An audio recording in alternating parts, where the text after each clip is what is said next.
Lo que estás por escuchar es un fragmento de mi nuevo libro La Orden de Camazotz, ya disponible en Amazon con entregas a todo el mundo.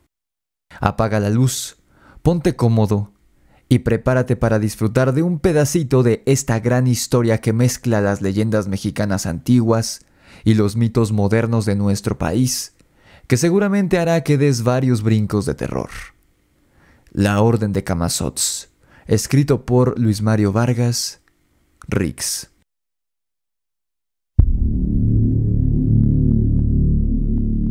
Aquella noche de martes era particularmente oscura. Quizá era la ausencia de la luna o la contaminación, pero no había una sola fuente de luz natural que brindara el menor brillo a la Ciudad de México.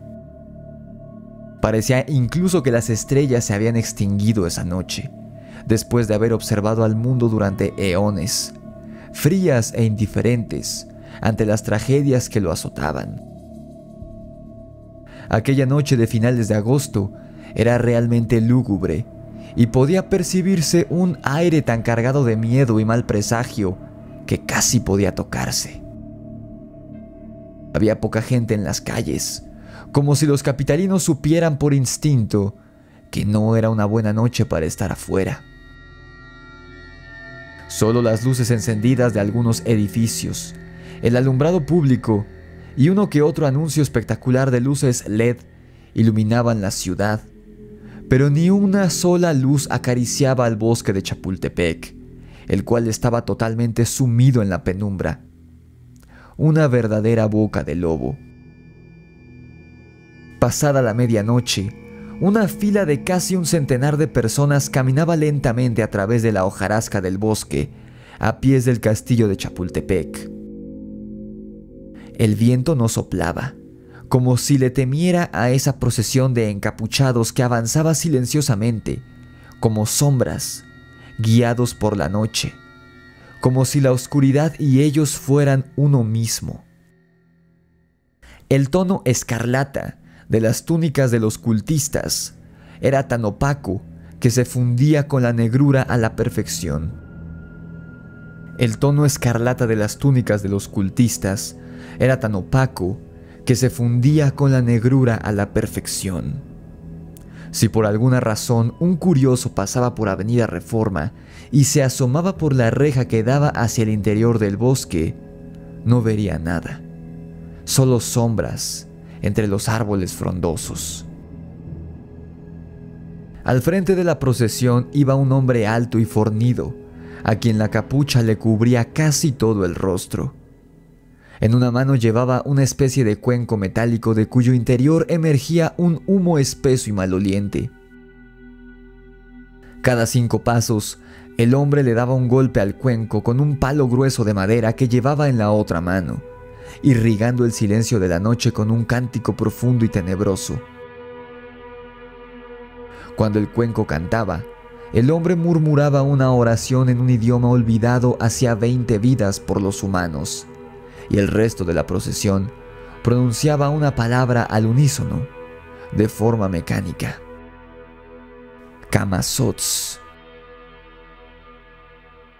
El culto llegó a un monumento sin importancia, y al lado de este, un letrero con una flecha indicaba que, por un camino estrecho y empedrado, se podía ingresar al audiorama.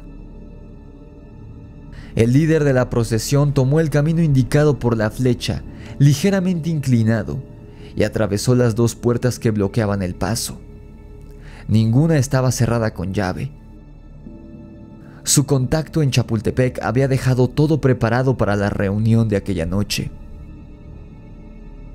Las casi 100 personas que conformaban la Orden de Camazotz se hicieron caber con dificultad en el pequeño audiorama del bosque de Chapultepec.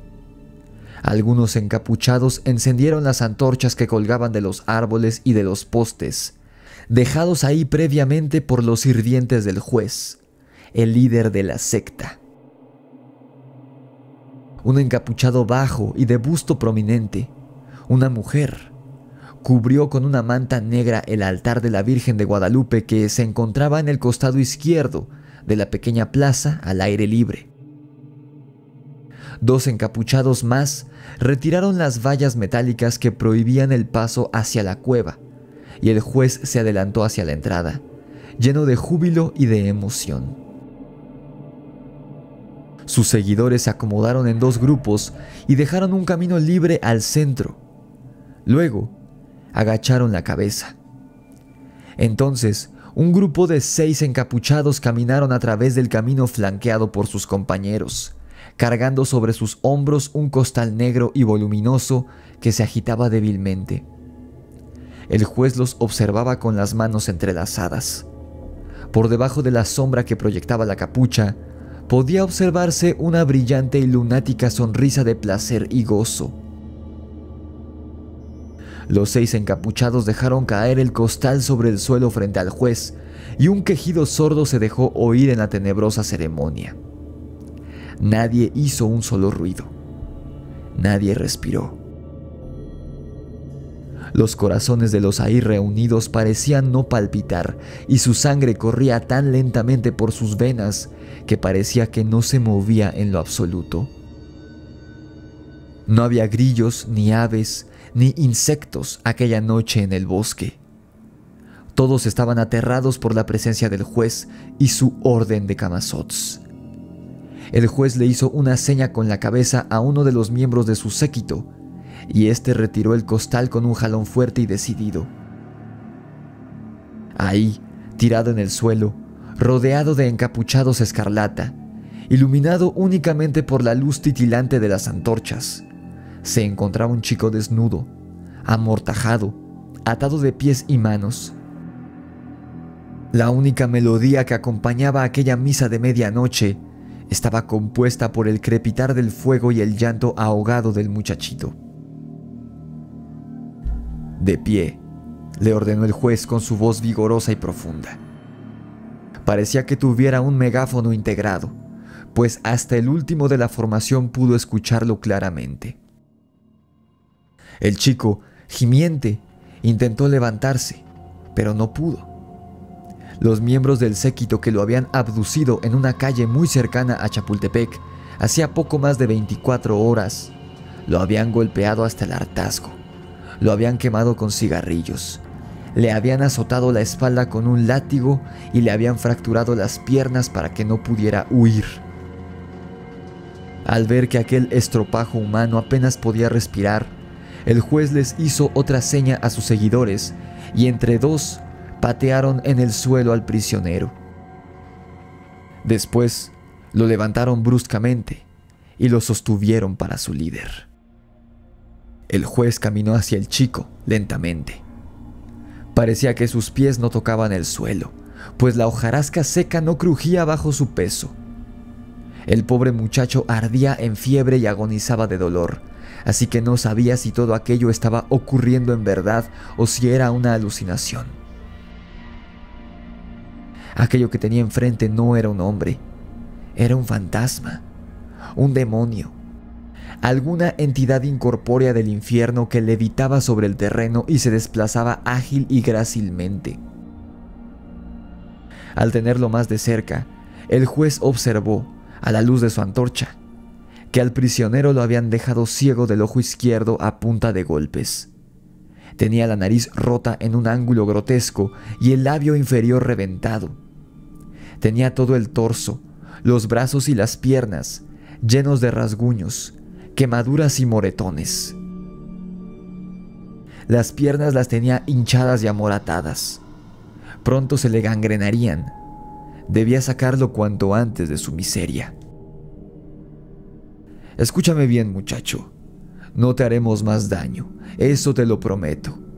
Al contrario, te dejaremos libre después de que hagas un insignificante favor por nosotros. Mañana por la mañana, todo el dolor físico y la angustia que sientes ahora mismo será tan solo un sueño distante y tenebroso. Asiente si entiendes lo que digo. El juez hablaba con tal elocuencia que el chico quedó hipnotizado por su carisma. Había algo en ese hombre que resultaba magnético. El prisionero asintió muy débilmente. Vamos a retirarte la mordaza. Si gritas, mis hombres te romperán el cuello antes de que tu patética voz llegue a oídos de alguien.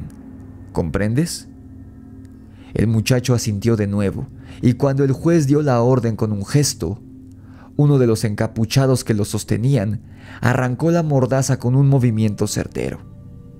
Las manos del tipo eran gruesas y muy fuertes. «¿Cuál es tu nombre, muchacho?», le preguntó el juez, aproximando su rostro al del chico. Ro. El muchacho tragó saliva y juntó las últimas fuerzas que le quedaban, aferrándose a la promesa que le habían hecho de soltarlo. «Rodrigo Méndez Camarena». Al terminar de decir su nombre, vomitó sangre sobre su pecho y su respiración se volvió más silbante y trabajosa. El juez volvió a sonreír de oreja a oreja y dio media vuelta, dándole la espalda a Rodrigo. Avanzó de nuevo como flotando y se detuvo a unos cuantos centímetros de la entrada a la cueva del audiorama, la famosa Cueva del Diablo.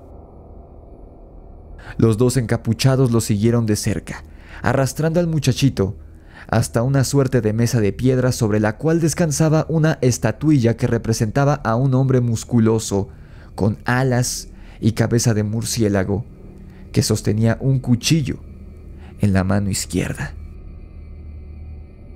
«Contemplad, hermanos y hermanas», vociferó el juez, extendiendo sus brazos a los lados cuán largos eran, «al bocadillo que traerá esta noche a nuestro Señor y único amo. Contemplad al segundo sacrificio que hará que Camazotz vuele sobre este mundo putrefacto y maloliente. Te agradecemos, Rodrigo Méndez Camarena, por hacer posible esto. Tú harás posible que el verdugo cumpla la pena capital que el hombre se ha ganado con creces. Gracias a ti, Rodrigo, hijo mío, Camazotz podrá hacer justicia. El mundo será fumigado por él, y un mundo nuevo y perfecto renacerá. Una nueva raza perfecta caminará sobre la tierra». De la amplia manga de su túnica color escarlata, el juez sacó una filosa daga de obsidiana y con un movimiento fugaz le cortó la garganta al chico. Después de que la piedra negra y brillante penetrara en la piel, una erupción de sangre salpicó parte del rostro al juez, que saboreó en éxtasis total. Los encapuchados que sostenían a Rodrigo lo dejaron caer sobre la mesa de piedra y sobre la estatuilla del hombre murciélago que le atravesó el abdomen. El centenar de encapuchados exclamaron y gritaron de alegría cuando la sangre de Rodrigo comenzó a correr por la mesa de piedra, regando la tierra y las plantas que había debajo. Tras unas breves convulsiones, el chico murió.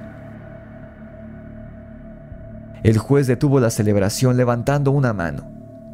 Súbitamente, el silencio volvió a reinar sobre el bosque y la cueva. Todo el grupo de encapuchados, incluyendo al juez, comenzó a retroceder unos pasos, muy lentamente, sin perder de vista la cueva. De repente, la Cueva del Diablo, como la bautizaron los capitalinos en algún momento, pareció expandirse en segundos y hacerse kilómetros más profunda. La oscuridad en el interior de la cueva se volvió más espesa. De esta oscuridad impenetrable surgió un sonido, como si una serpiente gigantesca se aproximara a toda velocidad, arrastrándose desde otro mundo. Todos los encapuchados se arrodillaron y agacharon la mirada al escuchar un chillido hambriento e impaciente. Dos brazos más que gigantes y esqueléticos, recubiertos por una piel marrón con vellos blancos, emergieron de la oscuridad de la cueva. Las enormes manos huesudas que terminaban en afiladas garras tomaron descuidadamente el cuerpo ensangrentado de Rodrigo, lo desprendieron de la mesa de piedra y lo arrastraron al interior de la cueva. Entonces, un chillido estruendoso de triunfo y de desprecio llenó la oscuridad. Tan pronto como había ocurrido todo, Las manos gigantes y el cuerpo del chico desaparecieron en la penumbra, dejando solo un camino de sangre hacia la entrada. Solo entonces la cueva recobró su tamaño real. Una ventisca gélida y que apestaba a carne en descomposición sopló desde ese otro sitio en el interior de la cueva y apagó todas las antorchas que había en el audiorama. Durante unos instantes hubo silencio total.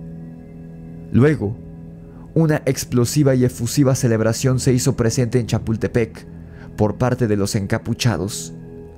Toda la orden vitoreaba de pie, aplaudía y gritaba.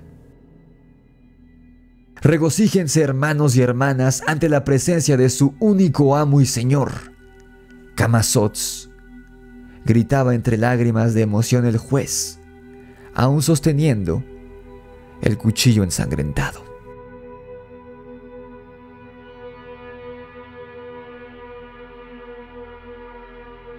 Si te gustó lo que acabas de escuchar y quieres saber en qué termina esta historia, haz clic en el enlace que está en la descripción de este video para pedir tu ejemplar, ya sea en pasta blanda, en pasta dura o en formato ebook. O ve directamente a amazon.com y escribe en el buscador La Orden de Camazotz. No puedes llegar al fin de este año sin saber en qué termina este aterrador libro.